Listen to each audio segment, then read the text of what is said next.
এই হচ্ছে আমার প্রাণপ্রিয় ঠাকুর, আমার গণেশ ঠাকুর, আমার ভাই, আমার বন্ধু যা বলবে আমার এত বিশ্বাস এই মা মহামায়া।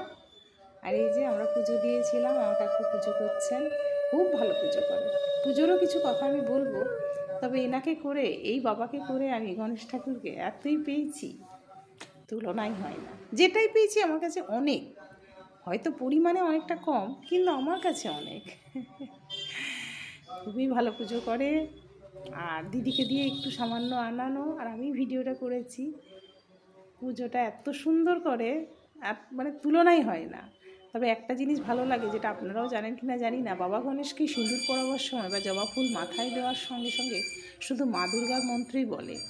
এটা আমার খুব ভালো লাগে। তখন কিন্তু বাবা গণেশের জন্য জবা ফুল না, আর মাথায় মা বাবা থাকে, সেই জন্যই বটে। সেটা কাকু আমাকে পরে বললেন। আর খুব নিষ্ঠা সহকারে অনেকক্ষণ পুজো করেছেন। আমি এত বড় তো ভিডিওটা করিনি, তাই একটু সবার জন্য। আর এই জাগ্রত বাবা গণেশকে সবাই দর্শন করো, সবার মঙ্গল হোক। আর আমার সুন্দর সুন্দর মুহূর্তগুলো আমি তুলতে খুব ভালোবাসি। আমার সঙ্গে জড়িয়ে থাকা ছোট ছোট জিনিসগুলোকে এরকম করে ভিডিও আকারে একটু আমি প্রেজেন্ট করবই। আমার খুব ভালো লাগে। তোমরা সবাই দর্শন করো, সবার মঙ্গল হোক। এই বাবা গণেশের পুজো করে তোমরা খুব ভালো থাকো। আমি তো ভালো আছি, খুব ভালো থেকো।